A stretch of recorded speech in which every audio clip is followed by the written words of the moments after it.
Private hospital का bill insurance cover करूगी कि नहीं? मुख्यमंत्री सहज योजना कार्ड हैगा, फिर कोई टेंशन नहीं, थोड़ा सारा ट्रीटमेंट कैशलेस है। बिना पैसिਆਂ ਦੇ?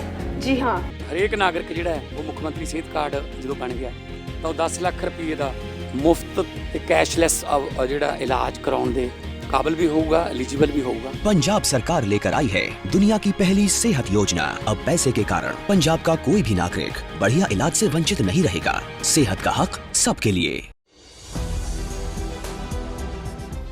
नमस्कार, आप देख रहे हैं 4 PM और मैं हूं आपके साथ निधि तिवारी। राजधानी दिल्ली में कल उस वक्त हंगामा मच गया जब रात के अंधेरे में काले कपड़ों में ममता बनर्जी कुछ लोगों को साथ में लेकर अचानक ज्ञानेश कुमार के दफ्तर पहुंची और उनके साथ एक मीटिंग की।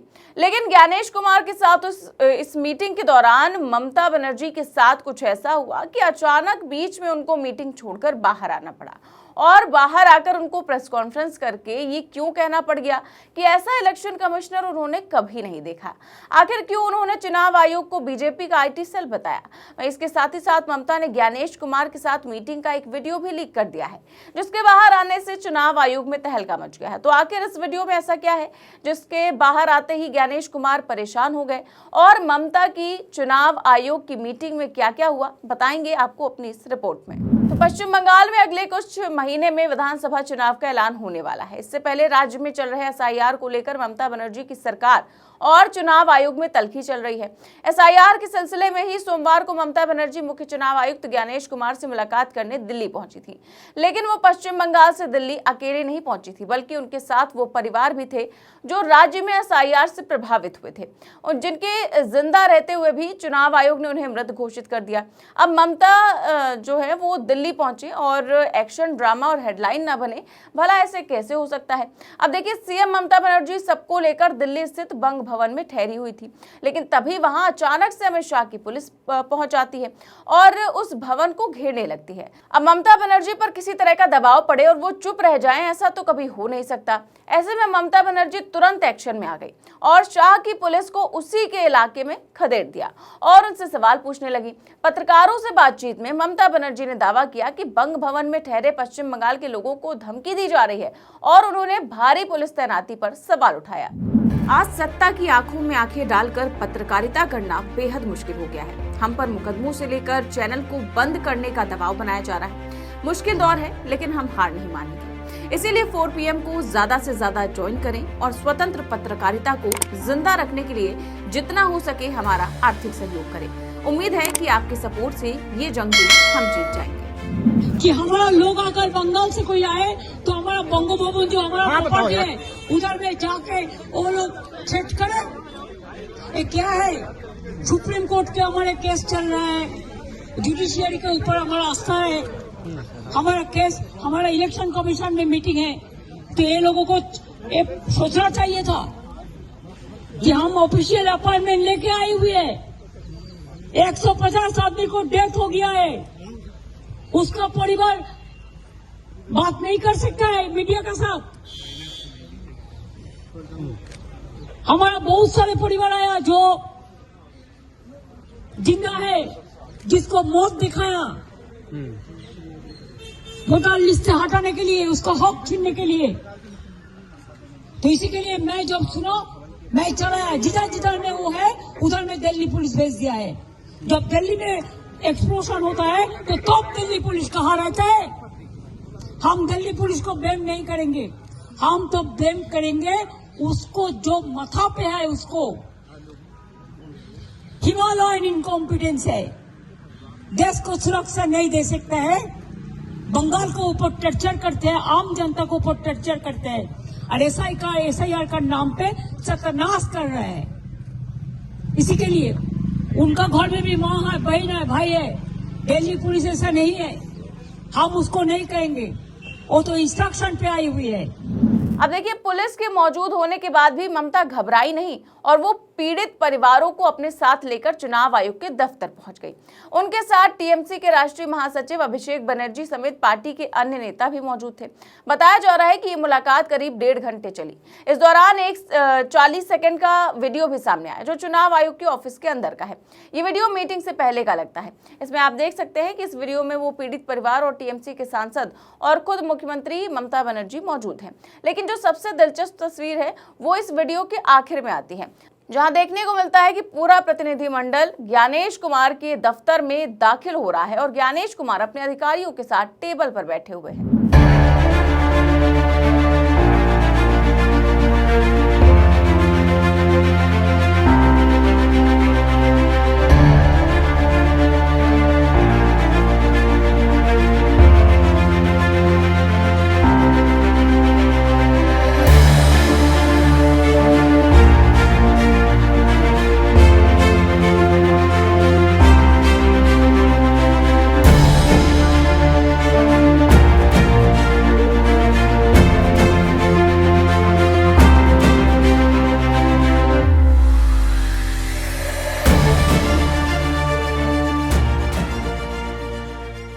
अब ये मीटिंग होती है और तभी अचानक खबर आती है कि ममता बनर्जी मीटिंग को बीच में से ही छोड़कर बाहर आ गई।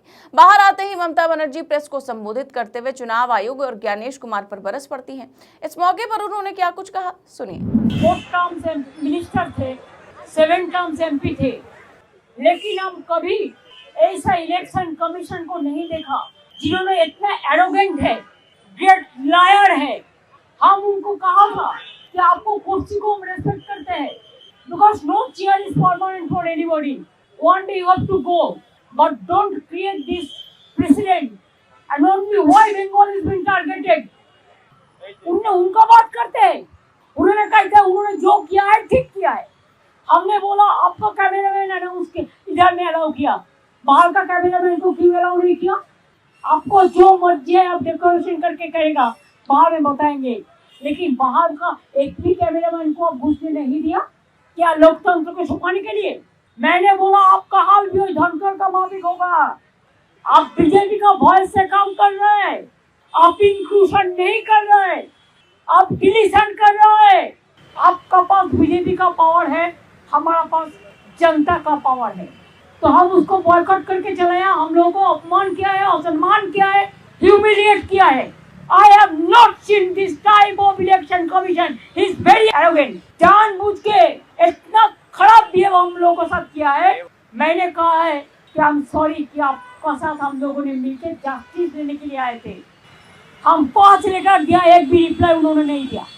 हमने बहुत इलेक्शन कमीशन देखा, ये लोग कभी ऐसा कोई पार्टी के लिए पैरोट नहीं बना है, कोई तोता पाखी नहीं बनाए, कोई हिज मास्टर वॉइस नहीं बनाया। इसी के लिए हम लोगों को ह्यूमिलिएट किया है। हम लोगों को बात बोलने का बाद रिप्लाई नहीं दिया है ठीक से, ठीक ढंग से। हम लोगों को सम्मान किया है, हम लोगों को इंसल्ट किया है। इसी के लिए हम लोगों ने उसको बॉयकॉट करके चलाया मीटिंग। ये चुनाव आयोग से हमारा कुछ उम्मीद नहीं है। ये बीजेपी का पूरा दलाल है, दलाल दलाल दलाल। ऐसे एटीट्यूड लेके बात करते हैं जैसे उन्होंने जमींदार है और हम लोग सब नकर है। इन्होंने जितना दिन रहेगा कुर्सी पे ना, एक देश के लिए खतरनाक है, सॉरी लोकतंत्र के लिए खतरनाक है। I am talking only for one particular election, particular person, not for all. I respect that chair, I told him so many times, I trust, I have faith on you, that's why we केम।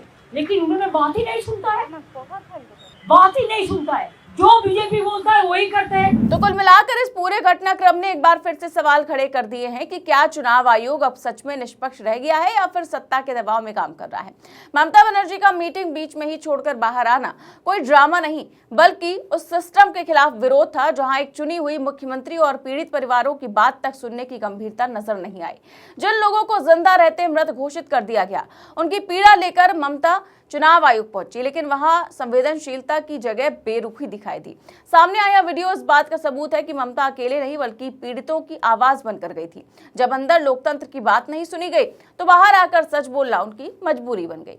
और वहीं चुनाव आयोग को BJP का IT cell कहना सिर्फ एक बयान नहीं बल्कि उस गुस्से और निराशा की अभिव्यक्ति है जो आज देश के करोड़ों मतदाताओं के मन में है।